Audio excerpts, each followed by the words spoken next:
When I refused to sign over the apartment grandmother left me, my family invited me to a talk. My cousin smirked. It's only fair we all benefit. My aunt nodded. I took out a copy of the will and said, then I guess you haven't read this part. I, 29M, thought I knew my family. Turns out, I didn't know them at all.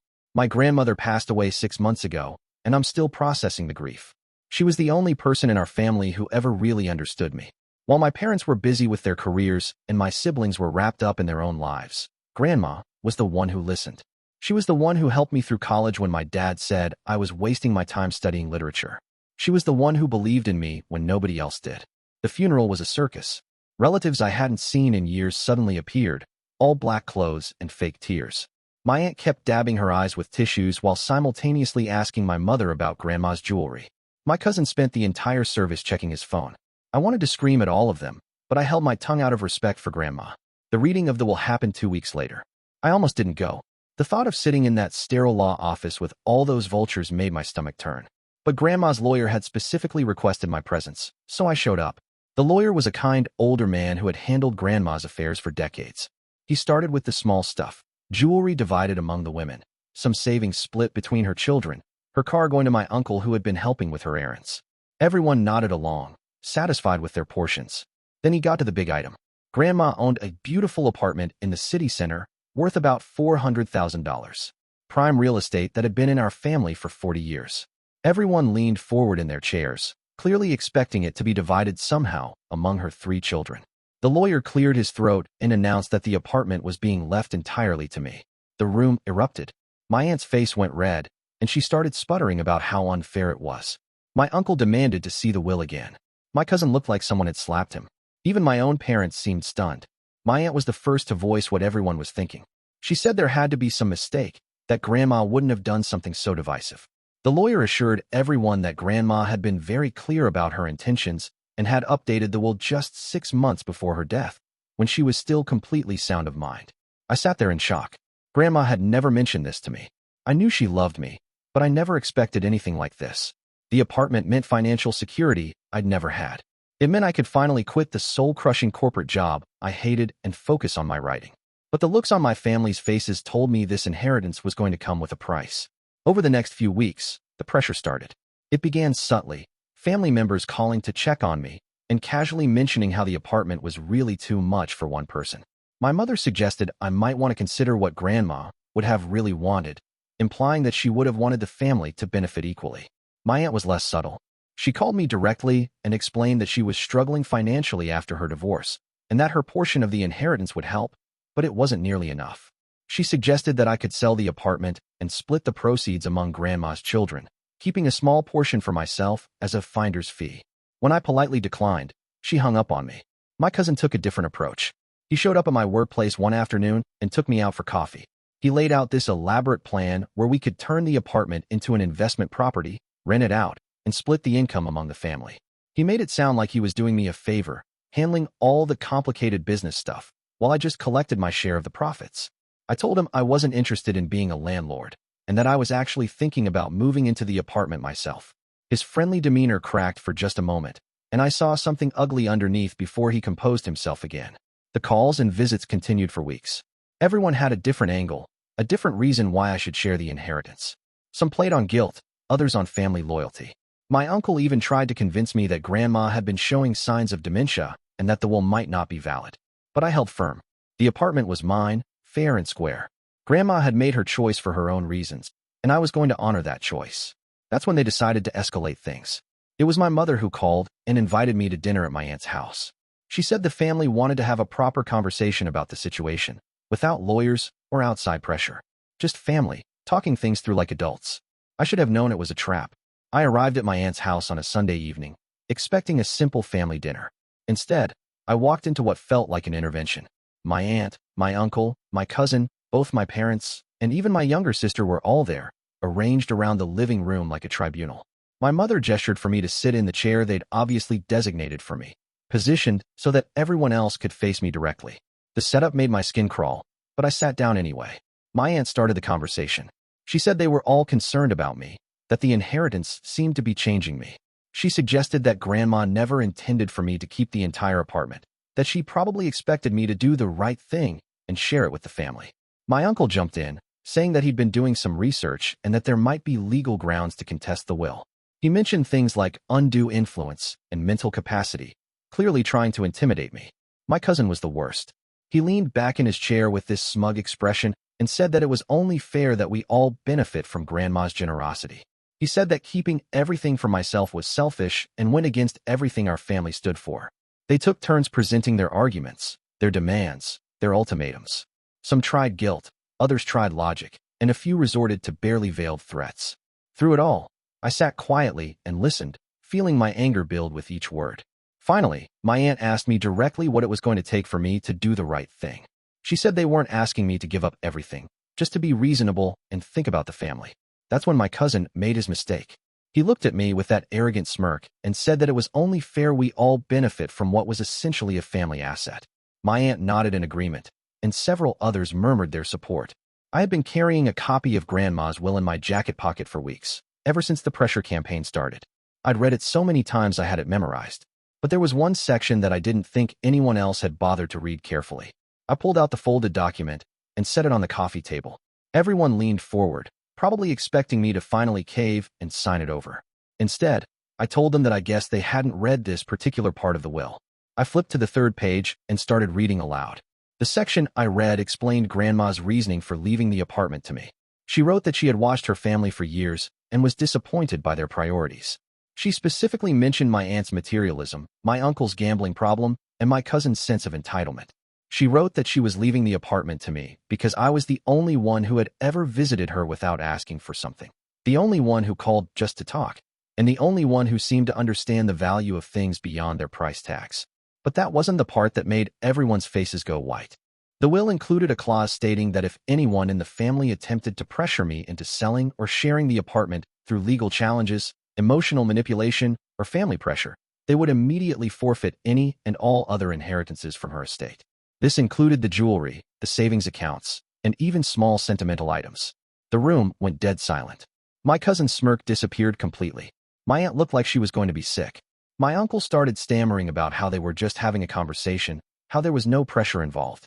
I told them that I'd been documenting every phone call, every visit, every attempt to manipulate me into giving up my inheritance. I had dates, times, and witnesses. I explained that according to the will, they'd all just forfeited their inheritances the moment they started this campaign. My aunt tried to backtrack, saying that they were just concerned family members who wanted what was best for everyone. I cut her off and reminded her that she'd already cashed her inheritance check 2 months ago, and that according to the will, she now owed that money back to the estate. The panic in the room was palpable. My cousin started talking rapidly about how this was all a misunderstanding, how they just wanted to help me make good decisions. My mother looked stricken, probably realizing that she'd just lost the $30,000 she'd already spent on new furniture. I stood up and told them that I'd be in touch with the estate lawyer in the morning to discuss the implications of their actions. I said that I was disappointed but not surprised that they'd shown their true colors. My aunt started crying, insisting that they were family and that Grandma wouldn't have wanted us to fight like this. I told her that Grandma had clearly anticipated exactly this scenario, which is why she'd included the forfeiture clause. As I headed for the door, my cousin made one last desperate attempt. He said that we could all just forget this conversation happened, go back to the way things were before. He said that family was more important than money. I turned back and told him that he was absolutely right. Family was more important than money. That's why it hurt so much that they'd chosen money over family the moment they found out about my inheritance. I said that Grandma had been right about all of them, and that I finally understood why she'd made the choices she did. I left them sitting in that living room, probably trying to figure out if there was any way to undo what they'd just done. Update 1. The fallout was swift and brutal. I contacted the estate lawyer the next morning and explained what had happened.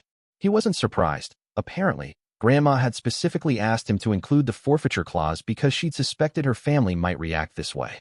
The lawyer sent formal notices to everyone who had received inheritances, informing them that their actions constituted a violation of the will's terms and that they had 30 days to return any money or property they'd already received. My aunt was the first to crack. She called me sobbing, begging me to reconsider. She said she couldn't afford to pay back the $25,000 she'd inherited, that she'd already used it to pay off credit card debt. I told her that she should have thought about that before trying to manipulate me into giving up my inheritance. My uncle tried a different approach. He showed up at my apartment with my cousin in tow, attempting to intimidate me into dropping the whole thing. They said that no judge would uphold such a ridiculous clause, and that I was being vindictive and petty. I let them make their threats, recorded every word, and then informed them that their visit constituted continued harassment and that I'd be filing for a restraining order if they contacted me again. My parents tried to play mediators, suggesting that maybe we could all sit down with a neutral third party and work something out. I told them that there was nothing to work out. The will was clear, and their actions had consequences. The legal proceedings took 3 months. My family hired their own lawyer and tried to challenge both the original will and the forfeiture clause. They argued that Grandma had been manipulated into including such harsh terms, and that the clause was unenforceable. They lost on every count. The judge ruled that Grandma had been completely competent when she drafted the will, that the forfeiture clause was legally valid, and that my family's documented attempts at manipulation clearly violated its terms. Update 2. It's been 8 months since Grandma passed away, and the legal battles are finally over. My family lost everything they'd inherited from her estate.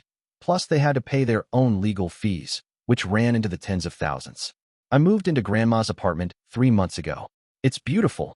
Hardwood floors, high ceilings, and a view of the park where Grandma used to take me to feed the ducks when I was little. Every morning when I wake up, I feel grateful for her foresight and her love. I quit my corporate job, and I'm finally pursuing my writing full-time. The apartment is paid off, so my only expenses are utilities and maintenance. For the first time in my adult life, I feel financially secure and emotionally free. My family has made various attempts to reconnect. My mother sends birthday cards. My sister calls occasionally, though she's careful never to mention the inheritance. My aunt and uncle have gone completely silent, which is honestly a relief. My cousin is apparently telling people that I stole his inheritance through some kind of legal trickery. I heard through mutual friends that he's bitter and angry, blaming me for his financial problems. I don't care anymore. The most surprising part of all this has been discovering which people are truly in my corner. Some family friends who knew Grandma well reached out to tell me that she'd confided in them about her concerns regarding the family's priorities. They said she'd been planning this for years, watching how everyone treated her and each other. One of her neighbors, an elderly woman who had been close friends with Grandma, told me something that brought me to tears. She said that in the months before Grandma died, she'd often talked about how proud she was of me, how I was the only one who called just to chat, not to ask for favors or money. She said Grandma worried that the family would try to take advantage of me after she was gone. Grandma had protected me even after death, and she'd done it in a way that revealed everyone's true character. I've started writing a book about the experience. It's part memoir, part meditation on family dynamics and what we really owe each other. I think Grandma would be proud that I'm using her final gift to pursue my dreams and tell stories that matter. Update 3. It's been over a year now, and I want to share how things have evolved because I think it's important for people to understand the long-term consequences of these kinds of family conflicts. My aunt declared bankruptcy 6 months ago. The combination of having to repay her inheritance and the legal fees broke her financially. She's had to move in with her daughter and has been working part-time retail jobs to make ends meet. Part of me feels sorry for her, but then I remember how she looked at me during that family meeting, like I was an obstacle to be removed rather than a person to be respected. My uncle's gambling problem, which Grandma had mentioned in the will, got worse after he lost his inheritance.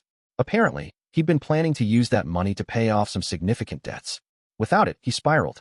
He's currently in therapy and attending Gamblers Anonymous meetings, which is probably the best thing that could have come out of this situation. My cousin has been the most persistent in trying to repair our relationship, but not for the reasons you might think. He's gotten married and his new wife is pregnant. Suddenly, he's very interested in maintaining family connections, probably hoping that I'll remember him in my own will someday. His attempts at reconciliation feel calculated and hollow. My parents and sister have gradually rebuilt their relationships with me, though it took time and honest conversations about why they'd supported the other's attempts to manipulate me. My mother admitted that she'd always felt overshadowed by Grandma's relationship with me and had let jealousy cloud her judgment. My sister said she'd gone along with the family pressure without really thinking about what was right. I've forgiven them, but our relationships are different now. There's a wariness that wasn't there before, a recognition that they chose sides against me when it mattered. We have dinner together occasionally, but I'm careful about what I share regarding my life and my finances. The apartment has become more than just a home. It's become a sanctuary. I've converted one of the bedrooms into a writing studio, and I spend hours there every day working on my book and freelance projects. The financial security has been life-changing, but the emotional piece has been even more valuable. I've also discovered things about Grandma that I never knew. Her personal papers, which were left to me along with the apartment, revealed a woman who was far more astute about family dynamics than I'd realized. She'd kept detailed journals for decades, documenting conversations, observations, and concerns about various family members. Reading her entries from the last few years of her life was both heartbreaking and illuminating. She'd noticed every slight, every time someone visited her with ulterior motives, every conversation that was really about what they might inherit someday. She'd also documented my visits, noting how I never asked for anything, how I listened to her stories, how I seemed genuinely interested in her as a person rather than as a source of potential wealth. The book I'm writing has evolved into something bigger than just my story. It's become an exploration of how families relate to money, inheritance, and each other. I've interviewed other people who've gone through similar experiences, and the patterns are remarkably consistent. Families that seemed loving and close often reveal their true nature when significant money is involved. I've learned that what happened to me isn't unusual. Estate lawyers deal with family conflicts like this constantly. The smart ones, like Grandma's lawyer, help their clients prepare for these situations by including protective clauses and clear documentation of their intentions. My relationship with money has changed too. Having financial security has made me more generous, not less. I've been able to help friends in need, donate to causes I care about, and take risks with my career that I never could have afforded before. But I'm also more cautious about who I trust with information about my financial situation. The most important lesson I've learned is that Grandma's final gift wasn't really the apartment. It was the clarity. She showed me who my family really was when their masks came off. She protected me from years of potential manipulation and gave me the tools to build a life on my own terms. Sometimes people ask if I regret how everything played out, if I wish I'd just shared the inheritance to keep the peace. The answer is absolutely not. Grandma made her choices for good reasons, and honoring those choices was the right thing to do. The family members who lost their inheritances didn't lose them because of me. They lost them because of their own actions and choices. I think about Grandma often, especially when I'm sitting in her favorite chair by the window, writing. I imagine her smiling, knowing that her final act of love accomplished exactly what she intended, protecting me, revealing truth, and giving me the freedom to become who I was meant to be. The apartment is mine, legally and morally. But more than that, I've inherited something far more valuable. The knowledge that real love sometimes means making difficult choices, and that the people who truly care about you will support your happiness even when it doesn't benefit them directly. My family learned that lesson too late, and they're living with the consequences of that failure. Meanwhile, I'm living the life Grandma always wanted me to have, one where I'm valued for who I am, not what I can provide for others.